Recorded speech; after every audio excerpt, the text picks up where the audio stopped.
Professor अर्थशास्त्र RDS college Bharatpur.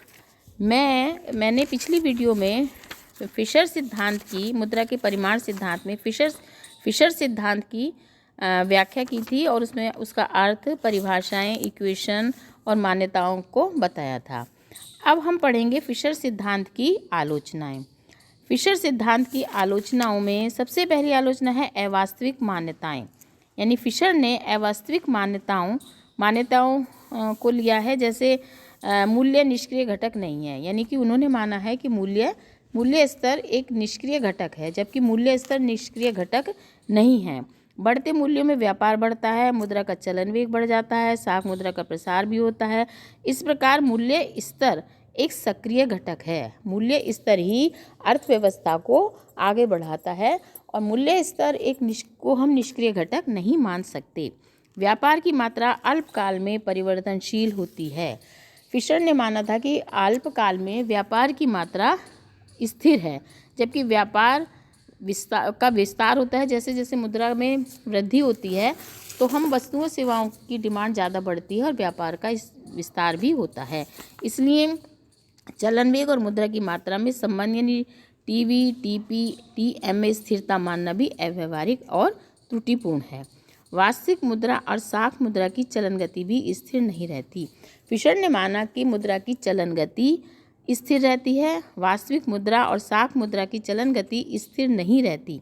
मुद्रा की मात्रा में वृद्धि होने से चलन वेग बढ़ता है, जबकि मुद्रा की मात्रा में कम होने से चलन वेग कम होता है। तो इसलिए MV, M' V' परिवर्तनशील है, ना कि स्थिर है। अतः मुद्रा का चलन वेग घटता बढ़ता रहता है।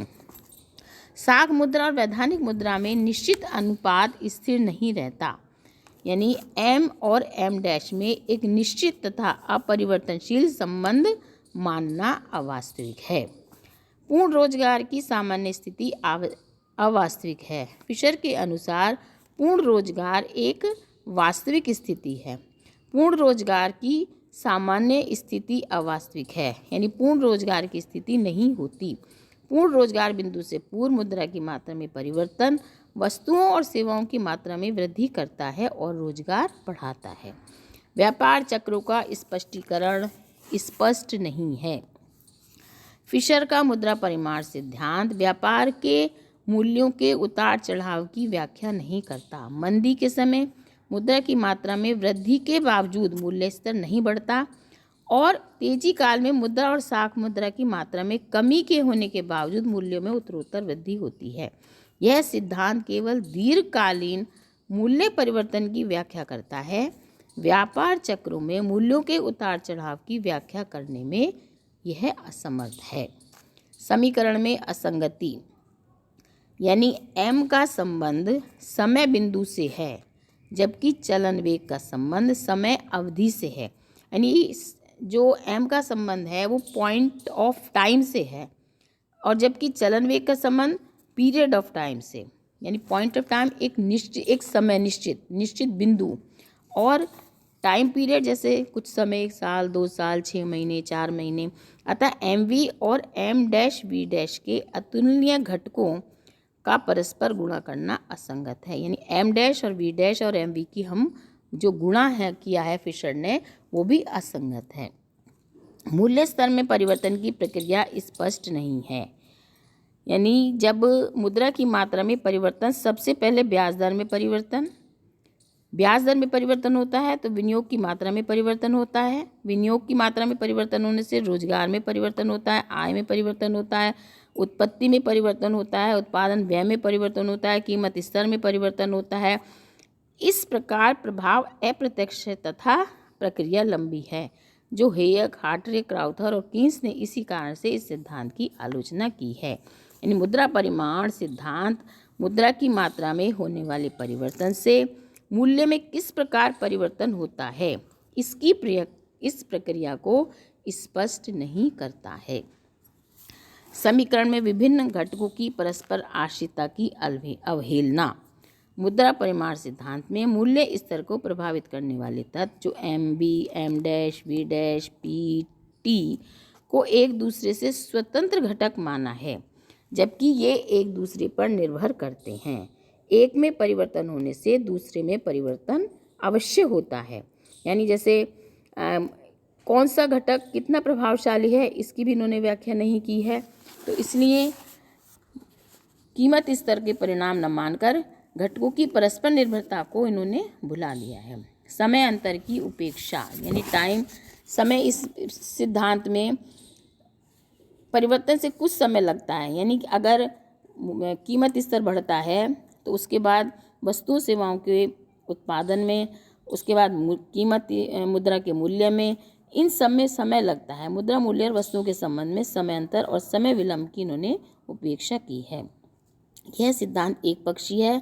सामान्य मूल्य सिद्धांत में इस सिद्धांत में पूर्ति पक्ष को बहुत महत्व दिया गया है, जबकि मांग पक्ष को कम महत्व दिया गया है।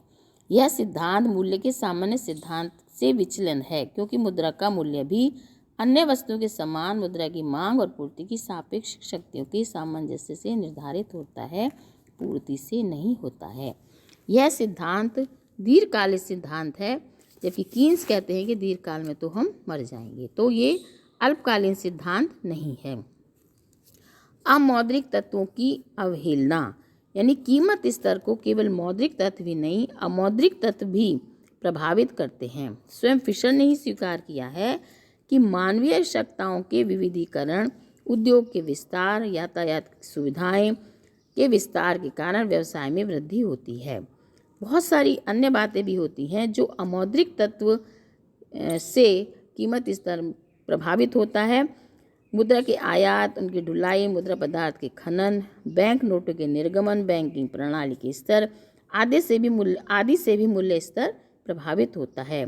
मौसम, फसल का आकार, प्रकार, आविष्कार, विदेशी व्यापार, मजदूरी, टैक्स, सरकारी व्यय, ये सब भी मूल्य को प्रभावित करते हैं, जबकि फिशर ने इनकी अवहेलना की है। फिशर ने अपने सिद्धांत में इनको शामिल नहीं किया है।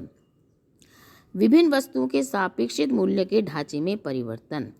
प्रोफेसर हेग और चांडलर के अनुसार इस सिद्धांत में सबसे बड़ा दोष यह है कि यह सापेक्षिक मूल्यों के मौद्रिक घटकों द्वारा उत्पन्न परिवर्तनों की व्याख्या नहीं करता, जबकि व्यवहारिक दृष्टि से इसका महत्व सामान्य कीमत स्तर के परिवर्तनों की उपेक्षा करता है। वस्तुओं के चलन वेग की उपेक्षा की गई है। कीमत स्तर और अंतर्राष्ट्रीय मूल्य स्तर के प्रभाव की उपेक्षा। इन्होंने कीमत स्तर पर अंतर्राष्ट्रीय मूल्य परिवर्तन के प्रभाव की उपेक्षा की है, अर्थात अंतर्राष्ट्रीय मूल्य परिवर्तन को इन्होंने शामिल नहीं किया है। मुद्रा परिमाण सिद्धांत की तर्क विधि उल्टी, यानी मुद्रा सिद्धांत मुद्रा की मात्रा कारण है और कीमत स्तर परिणाम है, जबकि आलोचकों के अनुसार कीमत स्तर में परिवर्तन स्वतंत्र रूप से होते हैं और कीमत स्तर में परिवर्तन मुद्रा की मात्रा में परिवर्तन को जन्म देता है। कीमत स्तर में परिवर्तन कारण है और मुद्रा की मात्रा में परिवर्तन परिणाम है। केवल स्थैतिक अर्थव्यवस्था के लिए उपयुक्त है। इनका सिद्धांत प्रायोगिक अर्थशास्त्र के लिए उपयुक्त नहीं है, केवल स्थैतिक अर्थव्यवस्था के लिए ही इसका उपयोग है। मुद्रा के संचय कार्य की उपेक्षा। मुद्रा परिमाण सिद्धांत में मुद्रा के संचय की उपेक्षा की गई है। मुद्रा केवल विनिमय का माध्यम नहीं है, बल्कि संचय के लिए भी मुद्रा है। समीकरण के तत्वों का आकलन कठिन, M dash, V dash, T, P, इन सब का आकलन व्यवहारिक रूप में कठिन होता है। कीमत स्तर और मुद्रा की मात्रा में अनुपातिक संबंध संदेहात्मक। मुद्रा परिमाण सिद्धांत में कीमत स्तर और मुद्रा की मात्रा में प्रत्यक्ष आनुपातिक संबंध पर जोर दिया है। यह आवश्यक नहीं है कि जितना मुद्रा की मात्रा में परिवर्तन हो उतना ही आनुपातिक परिवर्तन मुद्रा के मूल्य में हो और उतना परिवर्तन वस्तुओं और सेवाओं की कीमतों में हो। यह आवश्यक नहीं है, कम भी हो सकता है और ज़्यादा भी हो सकता है। कीमत स्तर और मुद्रा की मात्रा में आनुपातिक संबंध संदेहात्मक है। नगद जमाओ और बचत जमाओ में अंतर की उपेक्षा। प्रोफेसर कीन्स के अनुसार मुद्रा परिमाण सिद्धांत में नगद जमाओ और बचत जमाओ के अंतर को भुला दिया है। यह सिद्धांत मुद्रा की क्रय शक्ति के बजाय नगद सौदे का व्यापक है। वस्तुओं मुद्रा का मूल्य कुल आय का परिणाम है, मुद्रा की मात्रा का नहीं।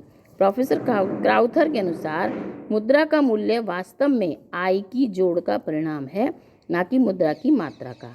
अतः हमें कुल आय में होने वाले उतार चढ़ाव के कारणों को भी खोज करना चाहिए। तो इस तरह से हम देखते हैं कि फिशर के सिद्धांत में कुछ कमियां हैं और आलोचकों ने इनकी आलोचना की है।